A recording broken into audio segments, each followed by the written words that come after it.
Mr. President, Dr. Biden, Madam Vice President, Mr. Emhoff, Americans, and the world. When day comes, we ask ourselves, where can we find light in this never-ending shade? The loss we carry, a sea we must wade. We've braved the belly of the beast. We've learned that quiet isn't always peace, and the norms and notions of what just isn't always just is. And yet the dawn is ours before we knew it. Somehow we do it. Somehow we've weathered and witnessed a nation that isn't broken, but simply unfinished. We, the successors of a country and a time where a skinny black girl descended from slaves and raised by a single mother can dream of becoming president, only to find herself reciting for one. And yes, we are far from polished, far from pristine, but that doesn't mean we are striving to form a union that is perfect.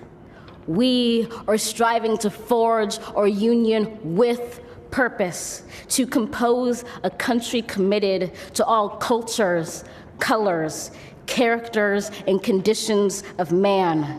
And so we lift our gazes not to what stands between us, but what stands before us. We close the divide because we know to put our future first, we must first put our differences aside. We lay down our arms so we can reach out our arms to one another. We seek harm to none and harmony for all. Let the globe, if nothing else, say this is true. That even as we grieved, we grew, that even as we hurt, we hoped, that even as we tired, we tried, that we'll forever be tied together, victorious, not because we will never again know defeat, but because we will never again sow division. Scripture tells us to envision that everyone shall sit under their own vine and fig tree, and no one shall make them afraid.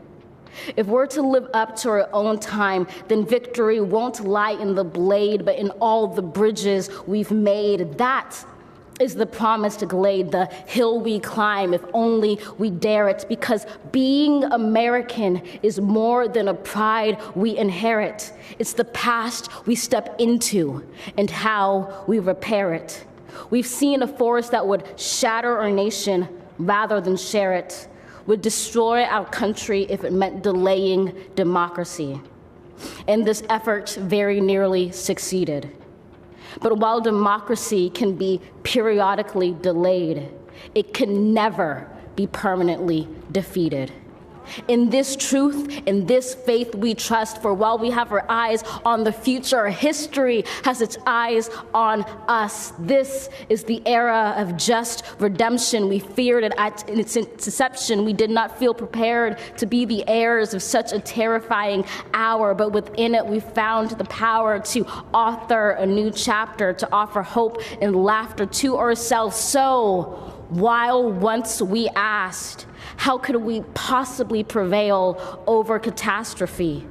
Now we assert, how could catastrophe possibly prevail over us?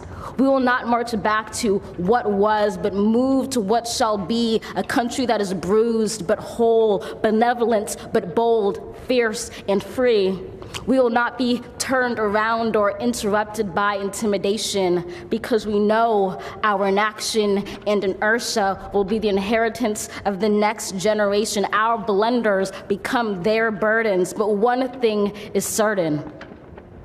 If we merge mercy with might and might with right, then love becomes our legacy and change our children's birthright.